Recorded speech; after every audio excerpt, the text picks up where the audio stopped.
Hello students, कैसे हो आप लोग। आज का जो हमारा टॉपिक है ये है Newton's law of gravity. Second lecture है ये हमारे का। आई होप आपने फर्स्ट लेक्चर देखा होगा। फर्स्ट लेक्चर के बाद ही आप देखें तो आपको सीक्वेंस प्रॉपर्ली आपको समझ में आएगा कि कैसे कैसे हम लोग इस लेक्चर का फ्लो मेंटेन कर रहे हैं। ओके, तो चलिए देखिए, आज देखते हैं हम लोग कि Newton's law of gravity. Newton ने क्या बताया है कि मान लीजिए यूनिवर्स में दो मास हमने यहाँ पे रख दिया, ठीक है। एक का मास है m1, एक का मास है m2 और दोनों के सेंटर से इसकी दूरी कितनी है, ये है r। समझ में आ रहा है। दो मास हमने रखा, दोनों का मास m1 m2 है, दोनों के बीच की दूरी कितनी है, r है। तो यहां पे क्या होगा, इन दोनों के बीच में फोर्स लगेगा। कितना फोर्स लगेगा उसी के बारे में न्यूटन ने बताया हुआ है। तो हम लोग वाले इसका स्टेटमेंट लिखते हैं कि in an universe every object attract each other by a force which is directly proportional to the product of their masses and inversely proportional to the square of the distance between them। तो अगर ये चीज लिखा हुआ है तो क्या हम इन दोनों को कंबाइन करके इस तरीके से लिख सकते हैं कि ऊपर में m1 m2 और नीचे में क्या है, नीचे में r स्क्वायर है। अगर प्रोपोर्शनलिटी के साइन को हटा दिया जाए तो क्या आता है, एक कांस्टेंट आएगा। इस कांस्टेंट का एक खास नाम है, हम लोग उसको बोलते हैं यूनिवर्सल ग्रेविटेशनल कांस्टेंट। जी को हम क्या बोलते हैं, यूनिवर्सल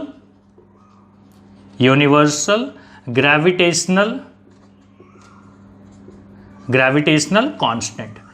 अब देखो, इसका नाम यूनिवर्सल इसलिए है क्योंकि यूनिवर्स में कहीं भी आप चले जाए, इसकी वैल्यू जो अभी मैं लिखवाऊंगा, इसकी वैल्यू कभी भी बदलती नहीं है। और ये वैल्यू होती कितनी है, तो मैं यहां पे लिखता हूं कि G इज इक्वल टू होता है 6.67 इंटू 10⁻⁻11 न्यूटन मीटर स्क्वायर पर केजी स्क्वायर। देखो यूनिट जो है ना वो आसान है ढूंढना, ठीक है। जैसे मैं बोलूं कि इसका यूनिट क्या होता है, न्यूटन होता है, तो यहीं से मैं लिख रहा हूं, देखो न्यूटन। G मान लो G लिख देता हूं, m का क्या होता है केजी, दो बार केजी आएगा तो क्या होगा, स्क्वायर होगा। और यहाँ पे रेडियस मतलब मीटर में आएगा तो मीटर का स्क्वायर। तो क्या बनेगा बताइए, जी का यूनिट इधर से क्या दिख रहा है आपको कि न्यूटन मीटर स्क्वायर, और नीचे क्या आने वाला है, केजी स्क्वायर। तो यहीं से ये यूनिट आया है। यूनिट आपको समझ में आ गई, वैल्यू आपको याद रखना है। इसका नाम यूनिवर्सल ग्रेविटेशनल कांस्टेंट क्यों है, क्योंकि यूनिवर्स में हर जगह पे इसकी वैल्यू सेम होती है, कहीं नहीं बदलता। ओके, क्लियर है ये चीज। फिर से बताऊं क्या होता है। न्यूटन ने बताया कि देखो यूनिवर्स में दो मासेज अगर रखे हुए हैं, बहुत सारे हो सकते हैं, दो के बारे में मैं बात कर रहा हूं। दो मासेज रखे हुए हैं और दोनों के बीच, दोनों के सेंटर से उसकी दूरी कितनी है, r है। तो दोनों जो है ना एक दूसरे को अट्रैक्ट कर रहे होंगे, खींच रहे होंगे सेम ताकत से। जितनी जोर से ये इसको खींच रहा है उतना ही जोर से ये भी इसको भी खींच रहा है। समझ रहे हो। तो खींच रहा है तो कितना ताकत, वो जो ताकत लग रही है, फोर्स लग रही है, वो फोर्स होता है proportional to their product of their masses and inversely proportional to square of the distance between them। तो दोनों को हमने क्या किया, दोनों को हमने कंबाइन किया। कंबाइन करने के बाद मिल रहा है m1 m2 upon r square. अगर आप प्रोपोर्शनलिटी के साइन को हटाते हो तो एक कांस्टेंट ऐड करना पड़ता है, पता है ये सब बातें। सो g हमने यहाँ पे ऐड किया, ये जो कांस्टेंट है वो g है। g की वैल्यू होती है 6.67 इंटू 10⁻⁻11 न्यूटन मीटर स्क्वायर पर केजी स्क्वायर। यूनिट कहाँ से लाया ये मैंने आपको बताया। ओके, तो ये वैल्यू आपको अब याद रखनी है। किसने बताया है, न्यूटन ने बताया है। ठीक है, कॉपी कर लीजिए इसको। हो गया कॉपी। चलो मैं आपको ना एक क्वेश्चन भी लिखवा देता हूं। ये क्वेश्चन आपके बुक का ही है, सो हम लोग चाहते हैं कि यहां पे इसको सॉल्व कर लें। तो मैं आप क्वेश्चन भी लिखूंगा, फिर आंसर आपको बताऊंगा।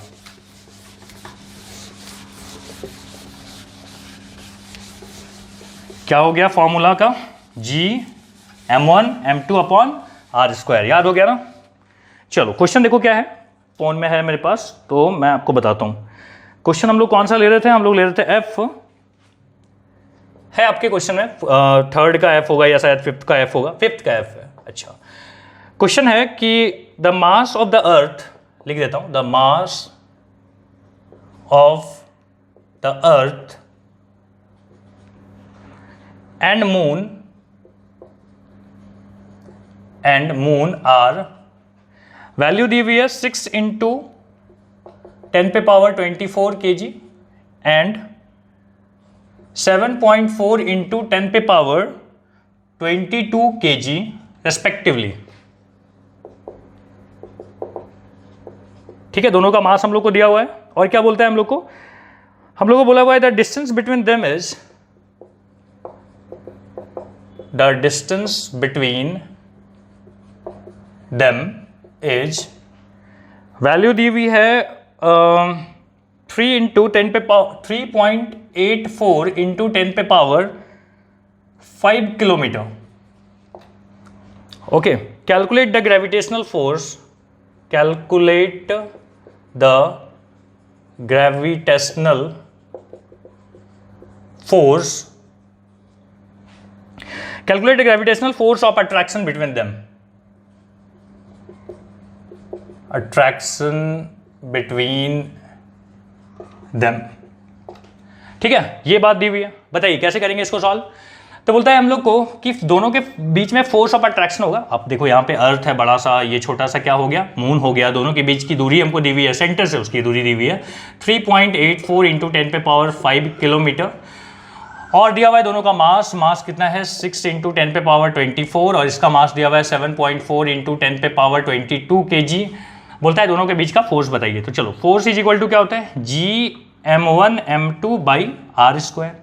जी की वैल्यू 6.67 इंटू 10 पे पावर -11, मास कितना है 6 इंटू 10 पे पावर 24, यहाँ पे है 7.4 इंटू 10 पे पावर 22, और नीचे आपको क्या करना है, रेडियस का स्क्वायर लेना है, मतलब दूरी का स्क्वायर लेना है। तो 3.84 इंटू 10 पे पावर 5 का स्क्वायर सॉल्व करना है। ठीक है, एक काम करते हैं, पहले ना हम वैल्यूज को अलग लिख लेते हैं। 6.67 into 6 into 7.4 divided by 3.8 into 3.8, और यहाँ पे पावर कितना हो जाएगा, देखो 10 हो जाएगा। यहाँ पे पावर कितना हो जाएगा 24, और 22 कितना होता है 46 में से 11 गया तो कितना आ जाएगा 35।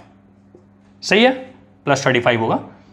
अच्छा, आपको पता है कि डिवीजन में पावर सब्ट्रैक्ट होते हैं, कितना आ जाएगा ये यहाँ से कट के कितना आएगा 10 पे पावर 25। अब आपको ये वैल्यू कैलकुलेट करनी है। ठीक है, तो चलो वैल्यू कैलकुलेट करते हैं, कितना आ जाएगा यहाँ से लगभग ये क्या होंगे, कैंसिल हो जाएगा। ठीक है, अप्रॉक्स कैलकुलेशन मैं यहाँ पे करके आपको बता रहा हूँ। और मैं मान लो इसको 3.8 को 4 मान लेता हूँ। ठीक है, तो 4 से क्या हो जाएगा, ये हो जाएगा 2, ये हो जाएगा 3। चलिए अब हम लोग कैलकुलेट कर लेते हैं। 7 3 21, 1 बचा 2, 18 और 2 20, 0 2, और यहाँ पे हो गया 20 डिवाइडेड बाई 2। ठीक है, डेसिमल कहाँ पे है, यहाँ पे है।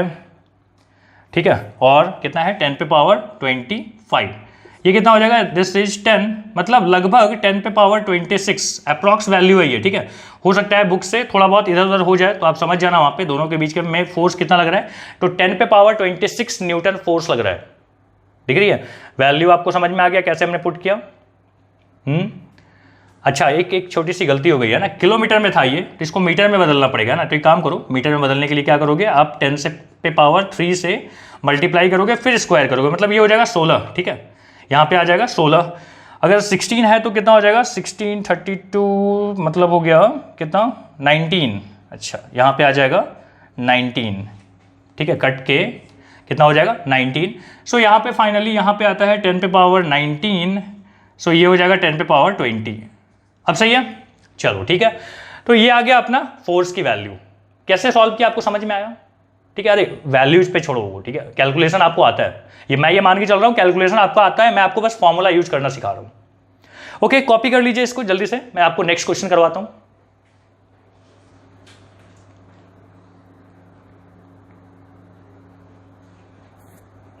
हो गया कॉपी, मिटा दूं, चलो।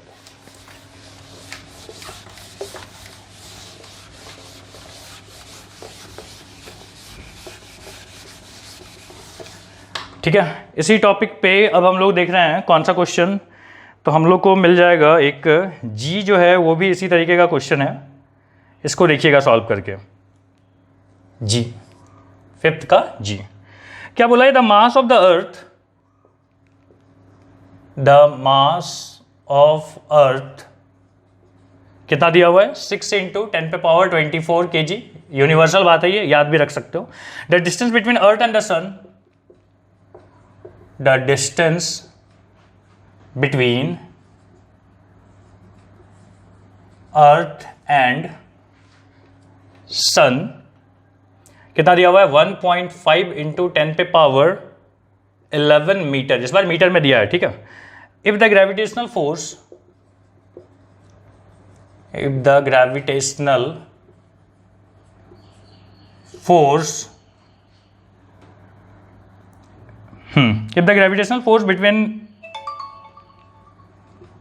between them is 3.5 into 10 पे power 22 Newton, what is the mass of the sun? What is the mass of sun? ठीक है, ये कैलकुलेट करनी है आपको। चलिए कैलकुलेट करते हैं। देखो फिर से क्या बोला है कि भाई दोनों के बीच का फोर्स हम लोग को शुरू से दिखते हैं। द मास ऑफ अर्थ अपने को दिया हुआ है कितना 6 इंटू 10 पे पावर 24 kg, ठीक है। यहाँ पे मान लो सन है, यहाँ पे अर्थ है, तो सन का मास अपने को नहीं पता तो ms लिख देता हूँ। मास ऑफ अर्थ अपने को पता है कितना है 6 इंटू 10 पे पावर 24 kg। अच्छा, और क्या दिया हुआ है, दोनों के बीच की दूरी दी हुई है, यह है दूरी 1.5 इंटू 10 पे पावर 11 मीटर। अच्छा, तो फोर्स भी हमको दी हुई है, फोर्स इज इक्वल टू दिया हुआ है 3.5 इंटू 10 पे पावर 22 न्यूटन। तो फोर्स इज इक्वल टू क्या होता है, G mass of sun mass of earth divided by r square. G की वैल्यू 6.67 इंटू 10 पे power -11 into mass of sun कितना है नहीं पता, वो तो हमको कैलकुलेट करना है। मास ऑफ अर्थ कितना है, यह है 6 इंटू 10 पे पावर 24। आर कितना दिया हुआ है, आर है 1.5 इंटू 10 पे पावर 11 का स्क्वायर, ठीक है। अगर बहुत स्लो हो रहा होगा तो आप इसको 2x की स्पीड में देख लेना, ठीक है। अब कितना हो गया, अब हो गया फिर से वही काम कि पहले हम सारे वैल्यूज को लिख देते हैं। फोर्स की भी वैल्यू दी हुई थी 3.5 इंटू 10 पे पावर 22, तो यहाँ लिख देता हूँ 3.5 इंटू 10 पे पावर 22। कितना आ गया, मास ऑफ सन अपने को नहीं पता, यहाँ पे 6 भी है इंटू 10 पे पावर कितना हो जाएगा, देखो 24 माइनस 11 कितना होता है 13, नीचे 1.5 का स्क्वायर 2.25 होता है इंटू 10 पे पावर कितना हो जाएगा 22, ठीक है। अब क्या हो गया, तो यहाँ से हम लोग कैलकुलेट कर सकते हैं, कैसे करें, चलो यहाँ तक ठीक है। अब यहाँ से क्या हो सकता है, 2.2 है, 2.2 ऐसे लिखता हूँ, 2.2 से ये 6.6 कट होता है 3 टाइम्स, ठीक है। और यहाँ पे कितना हो जाएगा, मास ऑफ, इधर लिखता हूँ mass of sun is equal to, देखो क्या हो रहा है, नीचे वाला ऊपर जाएगा, मतलब 3.5 इंटू 10 पे पावर 22 और नीचे में क्या था 10 पे पावर 22। ओके, यहाँ तक सही है, हाँ ओके। और नीचे यहाँ पे क्या आएगा, यहाँ पे आएगा 3 इंटू 6 इंटू 10 पे पावर 13। बस आपको यही कैलकुलेट करनी है। तो मैं एक काम कर लेता हूँ कि 3 से 3.5 को मान लो कैलकुलेट किया 1 आ गया, ठीक है।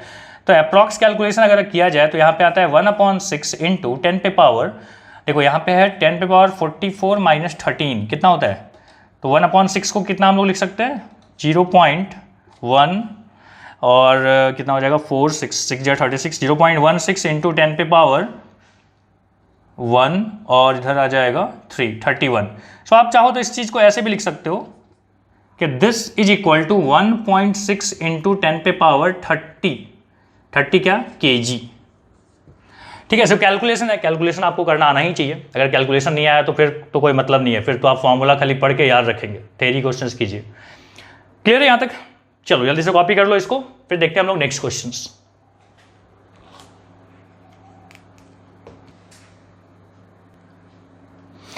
अब हम लोग देख रहे हैं यहाँ पे कि न्यूटन का जो नियम है, ये केप्लर्स थर्ड लॉ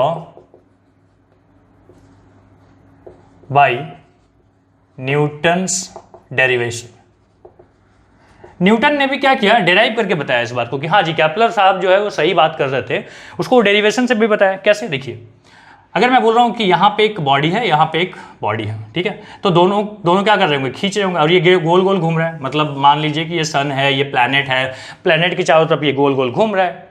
अब प्लैनेट के चारों तरफ घूम रहा है तो आप केप्लर ने क्या बताया था कि केप्लर ने बताया था t² is proportional to r³।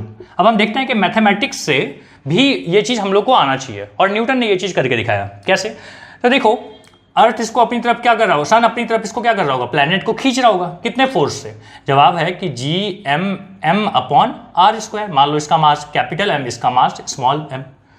अब मुझे बताओ कि क्या सेंट्रीपेटल फोर्स जो है वो किसके थ्रू प्रोवाइड किया जा रहा है? ग्रेविटेशनल फोर्स के थ्रू। मतलब सेंट्रीपेटल फोर्स जो है वो कुछ कोई फोर्स नहीं होता है, ठीक है। ये क्या होता है, ये इसकी जगह पे कोई ड्यूटी दे रहा होता है। समझो समझो समझो इस बात को। क्या हो रहा है कि ये जो ग्रेविटेशनल फोर्स है ना, वो ग्रेविटेशनल फोर्स जो है, ग्रेविटेशनल फोर्स यही है सेंट्रीपेटल फोर्स। ग्रेविटी ही खींच रहा है, तभी उसको सेंट्रीपेटल फोर्स प्रोवाइड हो रहा है। देखो, धागे से जब आप बांध के घुमा रहे थे, तब वो जो धागे में जो टेंशन आ रही थी वो कौन दे रहा था? वो वही चीज क्या था? सेंट्रीपेटल था। यहां पे तो धागा नहीं बांधा है ना, तो कैसे घूम रहा है वो? तो जवाब है कि ये इसको खींच के रख रहा होगा, मतलब यही है सेंट्रीपेटल फोर्स। अब बताइए, सेंट्रीपेटल फोर्स का जो फॉर्मूला होता है वो क्या होता है? mv²/r होता है। और ग्रेविटेशनल फोर्स का क्या हमने देखा? Gmm/r²। क्या यहां से r और r कट जाएंगे? बिल्कुल। मुझे बताइए कि v वेलोसिटी जो होगी इसकी, क्या ये वेलोसिटी ऐसा हो सकता है कि 2πr डिस्टेंस बाई टाइम? बोलो, लिख सकते हैं? लिख दीजिए। तो mm भी यहाँ से क्या हो जाएगा? कैंसिल हो जाएगा, मास नहीं लिख रहा हूँ। तो ये कितना हो जाएगा? 2πr का स्क्वायर, और नीचे भी क्या? टाइम का स्क्वायर। यहाँ क्या आ गया? Gm/r। दिख रहा है? क्या यहाँ से 4π² r² दिख रहा है? और क्या लिख रहा हूं मैं, एक मिनट, थोड़ा सा लाइन एक साथ लिखते हैं, ठीक है। यहां तक आपको समझ में आ गई थी? अच्छा, अब नीचे वाले लाइन में लिख रहा हूं कि हम लिख सकते हैं Gm/r इज इक्वल टू क्या लिखेंगे? v²। यही लिखना था आपको। क्या हम v के जगह पे ये बात लिख सकते हैं? कितना आ जाएगा? 2πr/t का स्क्वायर। बोलो, ठीक है। क्या अगली बार में मैं ऐसे लिख सकता हूं कि Gm/r is equal to 4π²r²/t²? कोई दिक्कत तो नहीं है? चलिए, अब मैं यहां पे लिख रहा हूं। क्या हम ऐसे लिख सकते हैं कि Gmt² is equal to 4π²r³? बोलो, लिख सकते हैं? क्या आप यहां से t² is equal to 4π²/Gm/r³ लिख सकते हो? ध्यान से देखो, ये पूरी जो वैल्यू है ये कांस्टेंट ही तो है। अगर ये कांस्टेंट है तो क्या मैं ऐसे लिख सकता हूं कि t is proportional to r³? क्या यही था केपलर का नियम? हाँ जी, यही था केपलर का नियम। किसने डिराइव किया ये बात? मैथमेटिकली किसने डिराइव किया? न्यूटन ने। ओके, तो मैं आपको यही समझाना चाह रहा हूं कि इस तरीके से ही उसका डेरिवेशन किया गया मैथमेटिकली, जो कि न्यूटन ने किया, और यहां से केपलर का जो नियम था वो भी प्रूफ हो गया कि हाँ भाई वो सही बोल रहे थे। ओके, जल्दी से कॉपी कर लीजिए इस चीज को।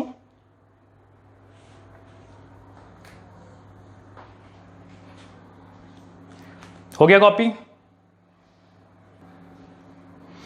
सो अब हम लोग क्या देख रहे हैं कि अर्थ ग्रेविटेशनल फोर्स क्या होता है, और एंड क्या है कि एक्सीलरेशन ड्यू टू ग्रेविटी। तो देखो, अर्थ ग्रेविटेशनल फोर्स क्या होता है, आपको समझ में आती है ये बात कि the force by which earth attract a body toward its centre की तरफ जब अट्रैक्ट कर रहा होता है, तो जितने फोर्स से ये अट्रैक्ट कर रहा है, देख रहे हो ऐसे, जितने फोर्स से इसको अट्रैक्ट कर रहा है उसी को हम क्या बोलते हैं? अर्थ ग्रेविटेशनल फोर्स बोलते हैं। यहां तक समझ में आती है? अच्छा, सोचिए कि फोर्स इज इक्वल टू जो बेसिक फॉर्मूला हमने क्या देखा है कि मास इनटू एक्सेलरेशन, लेकिन इस बार जो एक्सेलरेशन है ना वो किसकी वजह से है? ग्रेविटी की वजह से। तो मैं इसको ना ऐसे लिखता हूं कि मास इनटू जी। जी मतलब क्या होता है? Acceleration due to gravity. G मतलब क्या? जी भी एक्सेलरेशन ही है, लेकिन किसकी वजह से? Due to gravity. क्या ये बात समझ में आता है आपको कि फोर्स इज इक्वल टू क्या देखा था हमने कि फोर्स इज इक्वल टू होता है मास इनटू एक्सेलरेशन। भाई यहां पे जो एक्सेलरेशन है वो ग्रेविटी की वजह से है, तो हमने इसका सिंबल बदल के लिख दिया कि जी। जी भी क्या है? एक्सेलरेशन ही है। इसकी एक वैल्यू होती है, वो हम लोग कैलकुलेट करेंगे, देखेंगे अभी। क्या ये जो फोर्स है इसकी वैल्यू ये वाली होती है? जी एम, मान लो ये मास है m, this is small m, Gmm/r²। बोलो तो होता है ये चीज? क्या हम इसको ऐसे लिख सकते हैं कि Gmm/r²? कोई दिक्कत तो नहीं है? कहीं पे इसको साइड में लिख लेना, ठीक है। जी क्या है? जी है, कहां लिखूं? यहां लिख देता हूं। जी है एक्सेलरेशन ड्यू टू ग्रेविटी, ठीक है। ग्रेविटी की वजह से जो एक्सेलरेशन है उसको हम जी लिख रहे हैं। क्या यहां से मास कैंसिल हो जाएंगे और जी की वैल्यू आएगी Gm/r²। ठीक है ना, ये मास क्या है, ये मास है इसका, ये मास क्या है, ये मास है जिस पे फोर्स लग रहा है। ठीक है, हमने वो लिया यहाँ पे। अच्छा, तो ये अपनी जो वैल्यू आई ना, ये आ गई जी की वैल्यू। जी की वैल्यू कितनी है, स्मॉल जी क्या है, स्मॉल जी क्या है, स्मॉल जी है acceleration due to gravity. Capital G क्या है, ग्रेविटेशनल कांस्टेंट, जिसको हम बोल रहे थे यूनिवर्सल ग्रेविटेशनल कांस्टेंट। एम क्या लिया है, मान लो अगर ये अर्थ है, अर्थ अपनी तरफ इसको खींच रहा है, तो ये क्या है, मास ऑफ अर्थ। आर क्या है, आर है उसका सेंटर से दूरी, सेंटर से यहां से लेके यहां तक की जो दूरी है ना, ये वाली दूरी, इसको हम क्या बोल रहे हैं, आर बोल रहे हैं। तो यहां से क्या मिलेगी, जी की वैल्यू मिलेगी। क्लियर है ये चीज। अब सोचो कि अगर हम अर्थ की बात कर रहे हैं कि acceleration due to gravity of earth, ठीक है, कहां पे, at the surface of earth. तो सोचो जी की वैल्यू कितनी है, 6.67 इंटू 10 पे पावर -11। मास ऑफ अर्थ कितना होता है, 6 इंटू 10 पे power 24 kg, divided by radius of earth कितना होता है, ये होता है 6400 किलोमीटर। तो हम लिख सकते हैं 6.4 इंटू 10 पे पावर कितना हो जाएगा, 5 के 6, देखो 6400 किलोमीटर है ना, तो आप इसको क्या करोगे, मीटर में लाओगे, कितना आ जाएगा, 5 0, और यहाँ पे डेसिमल आना है तो 6.4 इंटू 10 पे पावर 6, तो कितना आ गया, इतना। इसका क्या करना है, मुझे स्क्वायर करना है। जब आप इसको कैलकुलेट करोगे ना कैलकुलेटर पे, तो ये आती है वैल्यू 9.8 के आसपास में। ठीक है, 9.8 मीटर पर सेकेंड स्क्वायर। याद है ये यूनिट किसकी होती थी, 9th में पढ़ा था, एक्सेलरेशन का। ये भी क्या है, एक्सेलरेशन ही है, एक्सेलरेशन ड्यू टू क्या, ग्रेविटी है। तो ये है हमारी जी की वैल्यू। जी की वैल्यू जो अब हम लेते हैं, अच्छा हम न्यूमेरिकल के लिए ना इसको यूज कर लेते हैं 10, क्योंकि बहुत क्लोज है 10 से, तो 10 मीटर पर सेकेंड भी हम इसको यूज कर सकते हैं। ठीक है, तो आप या तो कैलकुलेटर से कर लो या तो खुद से सॉल्व कर लो, आपको दिखाई देगा कि 9.8 के आसपास आएगा, जिसको हम मान लेते हैं कि ये 10 होता है। ओके, क्लियर, यहां तक कॉपी कर लीजिए।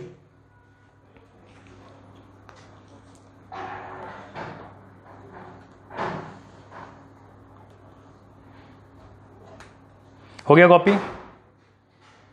चलो एक सवाल भी ले लेते हैं हम लोग। ठीक है, बुक का ही क्वेश्चन है। चलो कॉपी हो गया।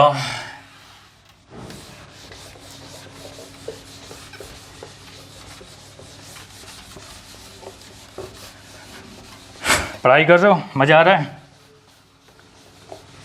जो लोग लॉकडाउन के टाइम पे देख रहे हैं उनसे बात कर रहा हूं,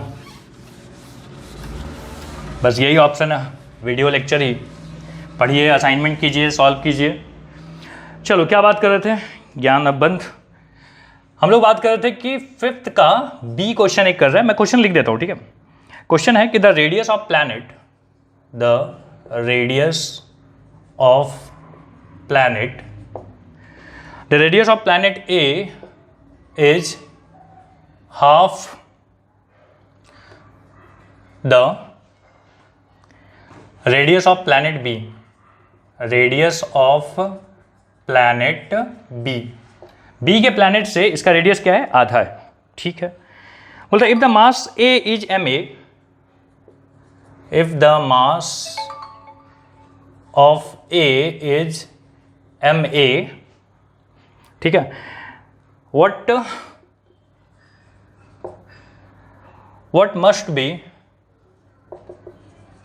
must be the mass of B, the mass of B, so that the value of G,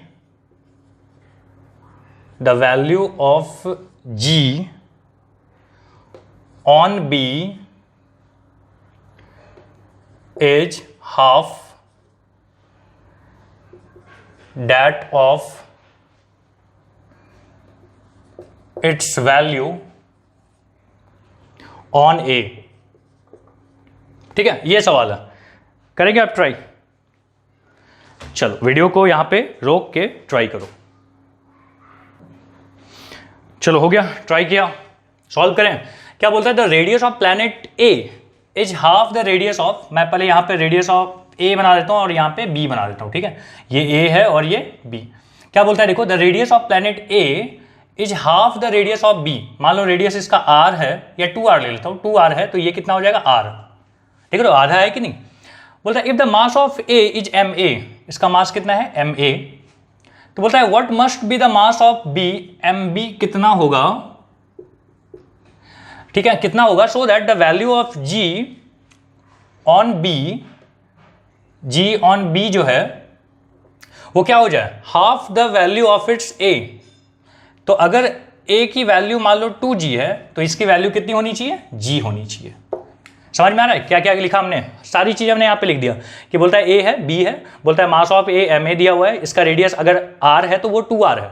क्यों कि लिखा था देखो, the radius of a is half, ये 2r है तो ये a है, ये 2r है तो ये r है। अच्छा, और क्या बोला है कि what must be the mass of b so that the value of g on b जो होगा वो आधा होगा किससे, a से। तो a अगर 2g है तो ये है g। कैलकुलेट करते हैं, देखो मान लो a का हम लोग लिख रहे हैं कि g of a is equal to क्या हो जाएगा, जी m, ठीक है, m किसका, mass of a upon r square, यही होगा, r स्क्वायर लिख दिया। अच्छा, g ऑफ b कितना होगा, तो g ऑफ b अगर मैं यहाँ पे लिखूं कि कितना होगा तो ये होगा g मास ऑफ b को mb लिख देता हूं, और r यहाँ पे क्या है, यहाँ पे है 2r का होल स्क्वायर। ठीक है, अब चलिए इसको दोनों को हम डिवाइड कर देते हैं। अगर आप डिवाइड करो दोनों को तो क्या आ जाएगा, GA बाई GB, GA कितना है, G है, और GB कितना है, GA कितना है 2G, तो 2G लिख दो। यहाँ पे क्या है, G, डिवाइड कर रहा हूँ, समझ में आ रहा है।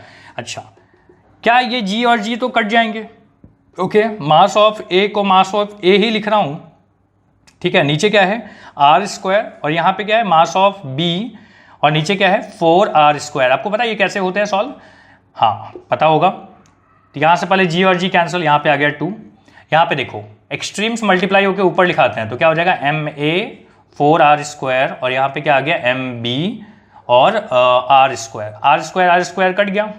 ठीक है, अब क्या हो गया, हमको mb चाहिए, तो mb कैसे मिलेगा, यहाँ सॉल्व करते हैं कि आप पहले क्रॉस मल्टीप्लाई कर लो, तो 2mb इज इक्वल टू क्या आता है 4ma, तो क्या बोलेंगे mb is equal to 2ma, मतलब mb जो होगा ना वो डबल होगा, mb जो होगा मास ऑफ b जो होगा वो डबल होगा मास ऑफ a से, तब जाके ये बातें संभव हो पाएंगे।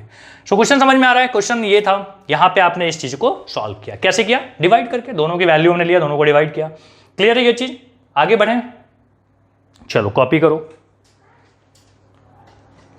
हो गया कॉपी।